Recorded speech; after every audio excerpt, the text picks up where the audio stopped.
Hi everyone, welcome to the Ramble Box show. I'm joined by Jorge Hello. and Hugo. Hello. So in this episode, João is gone. Hell, thankfully. So Hugo has the starting. I don't have a prompt like João does because I'm not that fancy with the words. Me no fancy word. Yeah. We cavemen. So I also don't know what I'm doing. Just delete it. What's the prompt, Ron? no, stop. I don't have a prompt.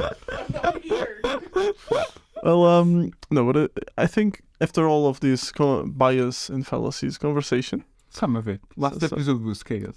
Last episode was... I don't It's know. okay. Last episode was a true introvert I don't know what you guys were doing. We said a lot of stuff. controversial stuff, maybe. Check it out. No, everything I say is true and not controversial at all. Sounds like a bias to me. I disagree. Well, Yeah, but you're wrong. we talked about bias and fallacies, and there's always a fun fact that I thoroughly enjoy when I hear about bias and specifically bias, which is you do not, by any circumstance, get better at avoiding your bias just by learning that you do have a bias, which is both concerning and very funny because now you're aware that you're doing something wrong and you cannot correct it just by knowing that you're doing something wrong. Usually you just hey, don't put that there, and now you know that, and you won't automatically you stop doing that. I think there's something called the bias, right? The bias. Yeah. What? Is it? It's something like that, right? Like, imagine imagine you're my teacher, right? And I tell you, the other teachers, when I give them like a frosty flake, they give me a better grade. And so it's a bias when you try to compensate for a bias. You engage in a bias. That's what you mean. Well, it's like you're aware of your bias. you are aware of the bias, but you still do it. Okay. I think it's that. I'm gonna actually. I was thinking the reverse. So I was thinking, so you're aware of the bias, so you try to compensate it, and you end up in the reverse of the bias you were trying to. Maybe that's just Yeah, but I'm gonna But yeah, research on that. check that out. Research on that. I will finish The third year. Yeah. So I was thinking about what if we want to develop strategies and ways and maybe systems even to counter these biases. How would we go about developing ourselves and maybe some kind of habit, some kind of system in which we can avoid falling into these biases and fallacies too? Do you have any? I think at the end of the day, you just... This is gonna sound weird, maybe. But like, the scientists are prone to biases. Everyone is. They are human beings. So controversial things are being said here. Yeah. Scientists are human beings. Who would have guessed? Never knew. Breaking news. So, like, all that science is like a method. Yes. It's not all that science is, but Yeah, but it's kind of the basis. It's like sums it up. it's like we're trying to reach some kind of knowledge, and we understand we are not perfect creatures. Quite the opposite. We're extremely flawed. I am. And as flawed creatures, we have this kind of, even before the cognitive biases, we fall prey to fallacies. So the understanding is that we're gonna go through this, and we can't control when we are or aren't affected, like you were saying at the start. So you create a method that basically creates fail-safes. So I'm gonna get biased, so I need to go through all these steps, which basically all of them try to prove whatever you're trying to do or know for biases, or are just filters for them. Like, if it was biased, it can't get through, in a sense. Yeah. So stuff like having other people look at it, it's like a very easy one. Like this is not science, but for everyday life, just asking someone else can be someone that, especially if they usually don't agree with you. Honestly, the only suggestion I have as a system is like a body system. Yeah. So you ask It's the someone, best one. because it's something that I've experienced quite some times now. I enjoy a lot researching about cognitive bias and fallacies in general. This is something that I really enjoy learning because I love the blind spots in our brains. It's almost magical to me. And yet I am very good at spotting them in other people. I am very bad, and I know that I'm very bad. I have the conscience that I am very bad at detecting them in myself, because I don't remember once of thinking, "Oh, I've fallen for this," unless someone else said it or someone else pointed out, and then I realize, "Oh yeah, you're right." But even then, sometimes when people point it out to me, I still tend to go like, "No, I was right. I'm right." Yeah, but that's kind of the point, right? If you fell for the bias, you didn't catch it, because if you caught it, it wouldn't be a bias. You just, "Oh no, that's wrong." Yeah, that's the point. Like, well, that goes to the bias, or it's called the blind spot bias. Yeah. Okay. So you you recognize how biased people are, without recognizing how biased you are. Okay. Yeah, that's exactly what I was saying. Them. So what he's kind of saying is like, it's worse than you. It's like you see everyone around me is biased, but I'm not. Yeah. That's kind of that's what I understood. Yeah. Is it not? Yeah, exactly. Yeah, but that's it. I have the conscience that I'm biased. But that's something that you need to learn, and I understand why that is why that's a bias, because you tend to think that way, even if you don't. So even if I know that I'm biased, and I know that I've butchered arguments all over the place and trains of thought, but yet you still witness other people doing it more than you. Yeah, so because you are all so you're always going to be biased to think that other people are more biased, more prone to be in bias than you. There is something I'm always quoting the book, but it's a great book, Thinking Fast and Slow.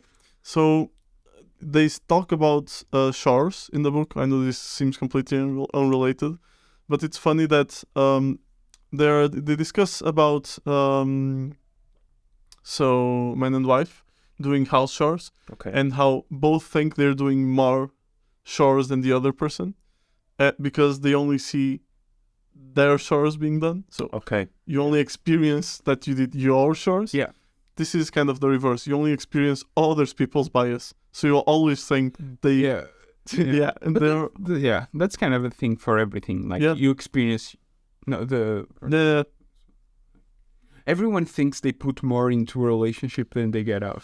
Because that's how it works. Like, you only see your effort. There's stuff that you don't see the other completely person. aware that you're doing that the other person will not see. Yeah. So the other person, the most probable thing is that the other person is also doing those things for you. Yeah. You're also not noticing. Yeah, it's like so.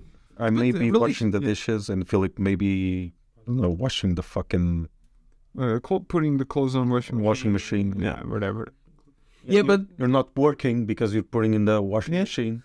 Yeah, but that's kind of the thing. Like, but that's another thing. If you go into a relationship looking for a transaction, like this kind of relationship, I like to say that if you look for trouble, you're always gonna find it. Like, if you look for problems, you're always always gonna find problems everywhere. Everything you do is flawed. We're a walking problem, man. We're a walking group of everything you do is flawed, my guy. I'm sorry, not you. I was pointing at the but you too. and the guy closes the tab. No, you're flawed. No, you're for closes the computer. The laptop window. But I get you. Proving further my point. Maybe he didn't want the computer anymore. Oh, sure. Uh, maybe you wanted to kill someone on the road. Jesus. Uh, so yeah, in a sense, it's like for everyday people, because the thing would be in science. The thing is, you know which bias you can fall prone to, Yeah. so you prepare for specific bias. Like you're gonna do a statistical analysis, or you're gonna use a questionnaire or whatever. So you know what are the how do you say what you usually. It's not the first time you're doing something, in a sense that someone did it before, so you know what are the dangers of that thing, so you are already prepared for them specifically. In your everyday life, you don't know, in this task, I'm at risk of confirmation bias. At this task, I'm at risk of... You don't know beforehand. You're always at risk of confirmation. Yeah, unless you're sleeping. Then we're back to the blind spot. Maybe you're also at risk of confirmation bias by your own self because There's you're dreaming. There's no new information in sleep. I mean, There's no new information in sleep. well, If someone's talking to you while you sleep, There's I answer people when I sleep. I don't know if there's evidence that you are actually processing that.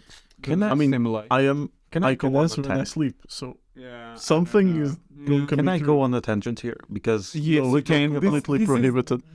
This is the whole podcast. This is the not ramble show. Do not ramble here. just because you were talking about sleeping and dreaming, I once I don't know what I lost, but I lost something. Mm-hmm. I did not have a single idea, a clue where it was. I went to sleep. I dreamt of the specific place where that thing was, and I did not left it there. I wake up, I record the thing in my mind, like write in a notebook. I go to that place, and there it is. There's the thing that I lost. Yeah. So, but it's new information. It's not new information. So do you left it there. You just didn't remember that you left it there.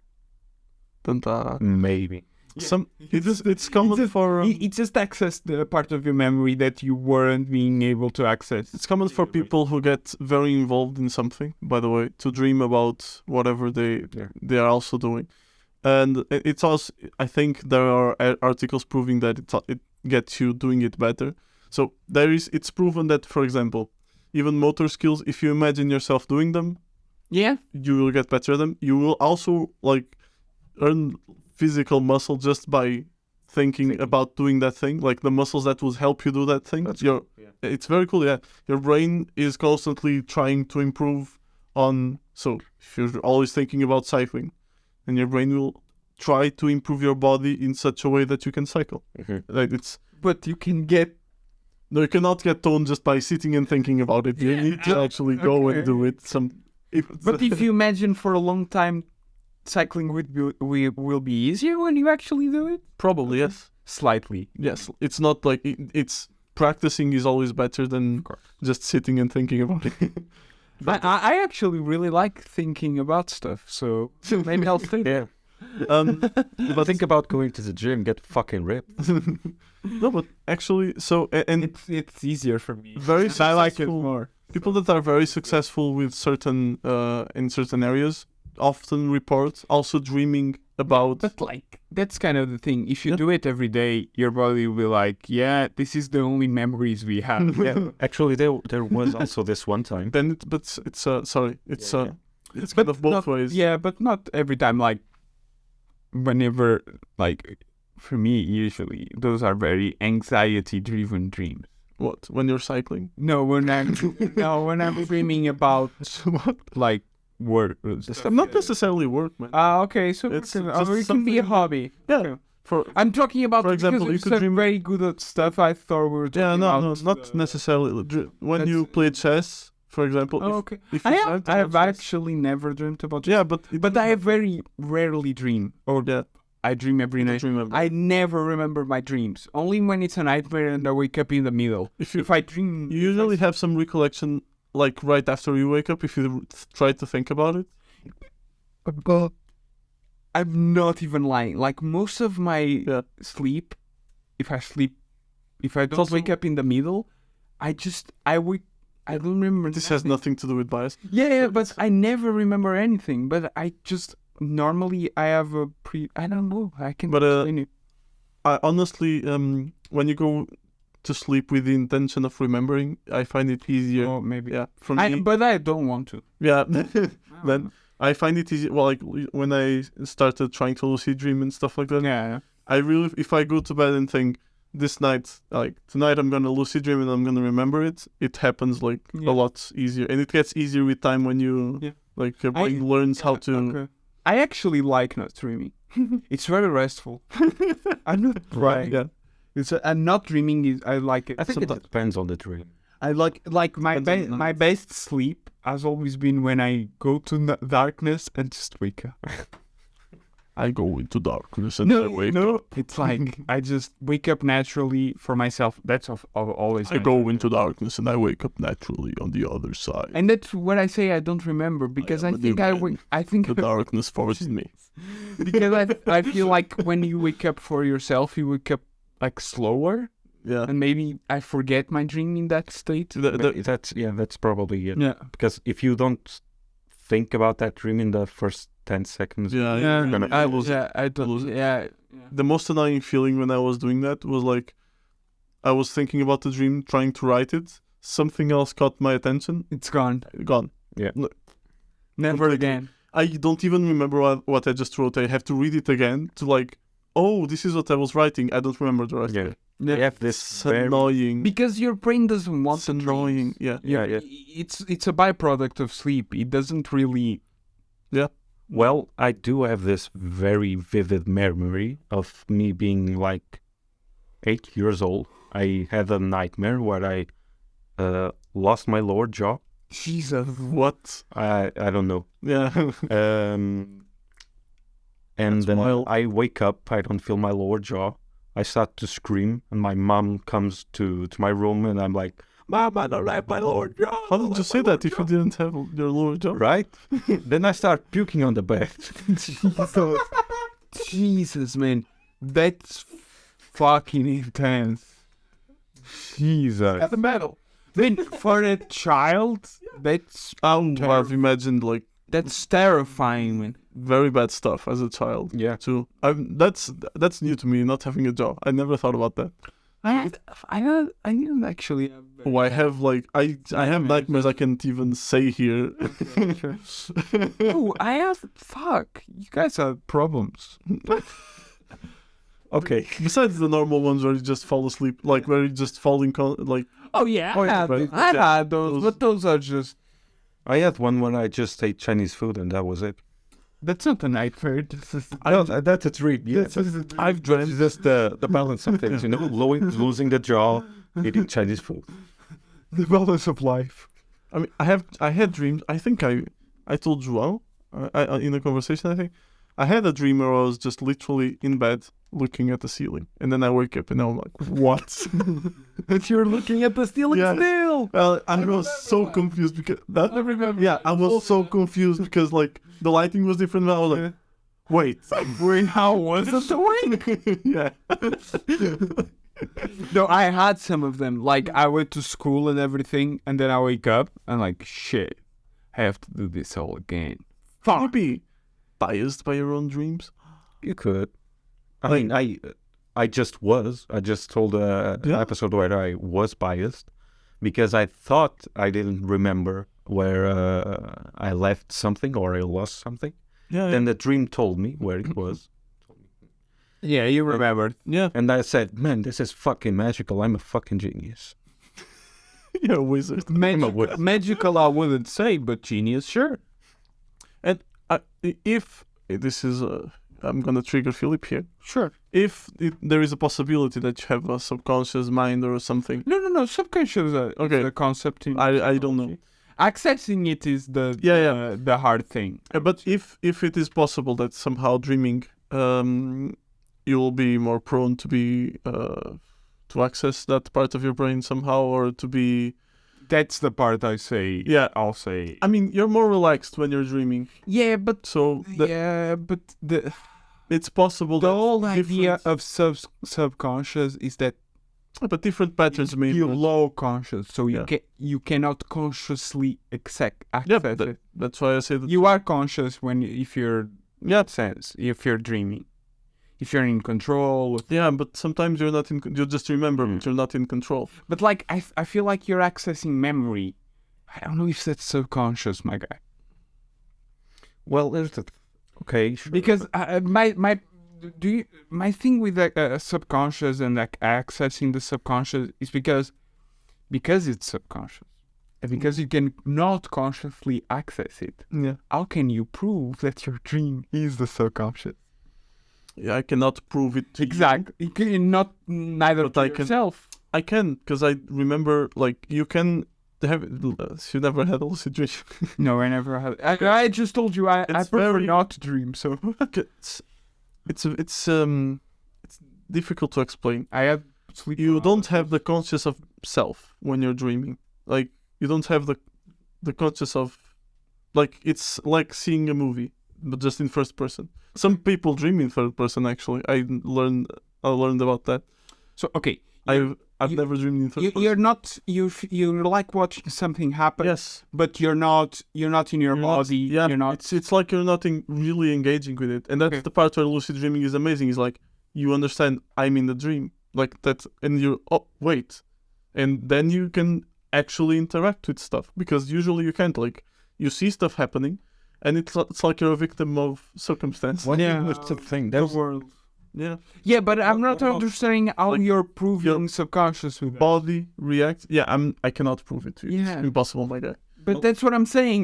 That's the problem with the Yeah. concept. Is like it's unprovable. Yeah, it's So here's the thing. it might be true. But There's like a middle ground, I think, between when you're dreaming. There's a middle ground between what you can control and what you can not control. Yeah. Right. Because there would imagine this. There's this street and it's being overrun by, I don't know, mummies. mummy shirt. Yeah. Go on. what Um, could you do? It's like I said mummies in a slightly different manner, and he immediately understood. Like, Mummies or mommies? yeah, basically. mummies. Okay. I understood the dudes that were buried in Yeah. pyramids and stuff like that. Yeah, but Those ones. Yeah. Right. Imagine there's a dream where, and that's the aspect you don't control. Like the streets is being overrun by mummies, and you are watching that dream, and you consciously think, "Damn, this is fucked.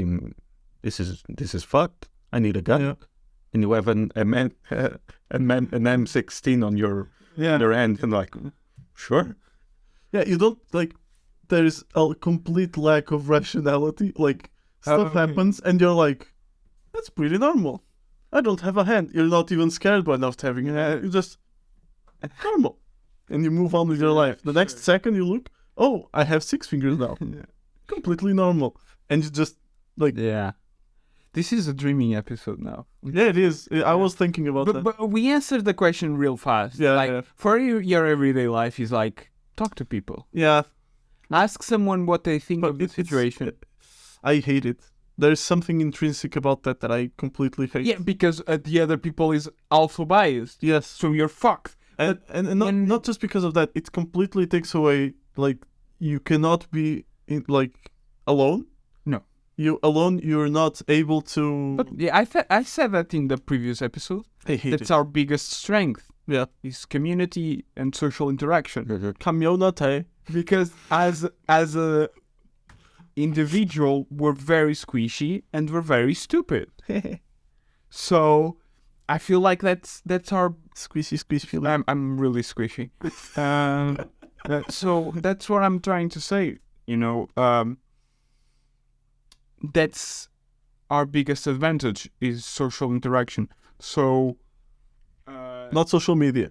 no. That's a disadvantage. The goddamn disease. I was talking about talking to people. Yeah. Just Not engaging through likes and yeah. different kinds of internet tokens. Yeah. Yeah. Exactly. They are just tokens. So, yeah, that's what I like. At the end of the day, yeah, there you can never be truly 100% self-sufficient because that's not a human. Take that, atheists. That's not a human. That's factual. Yeah, that's it. Yeah, I think. but yeah, Do you have anything else you want to? unless you want to keep talking about trees. By the way, that's how also science. Yeah, I would love to talk about trees. Yeah. Maybe with another time. Yeah, but scientific all the methods I talked about before are just different ways of telling a person, look at this, but taking away certain parts. Science also has the method itself. Yeah, the method Already is like very powerful. Yeah, it's very powerful. Scientific But method. you shouldn't apply it to your life. You'll never get anywhere and do anything. It's for science. It's made for doing Exactly. science, Yeah, right? exactly. It's what I'm saying. Like, if applied to your But life, even then, some stuff, man. Like there's people who do a career completely out of proving wrong other people. Yeah. Because everyone falls for confirmation bias, because at the end and of they want to. Yeah. They want to Yeah. like. approve that's what I'm the saying. other Like, at the end of the day, not the peer most reviews. powerful is peer review. Yeah. That's the most powerful tool of science Yeah. in terms of biases. It's peer review. It's just because the method, no matter how good, we can fuck up any method, my guy. We're here to do it. You know? So at the end of the day, that's the most, it's peer review. Peer review, and in your everyday life, I mean, Albert Einstein fell for it. yeah. Yeah, but like Because, he fell for it catastrophically. Yeah. That's what I mean. Like. yeah, but what I'm trying... Okay, that's another conversation. There are no geniuses. They're just people that are very good at one thing. Yeah. Okay. Yeah. Geniuses are just a weird word. We were. It's a weird word. We were. Everyone is a genius, in my opinion. Ooh. So no one... Everyone's a genius. Am I a genius? That's how I think we should. You're also a genius. Yeah. That's how I think we should end the Yeah. episode. It's a good... On the high note. It's a good spot to That's you're a genius, but you're also not a genius because everyone's a genius. So that's nice. And you're prone to fallacies, so... And bias. Bias, yeah. And that's... Even if you are a genius. Yeah. So yeah, that's it. Yeah. I'll see you on the next one. Bye. Yeah. Bye-bye. Bye.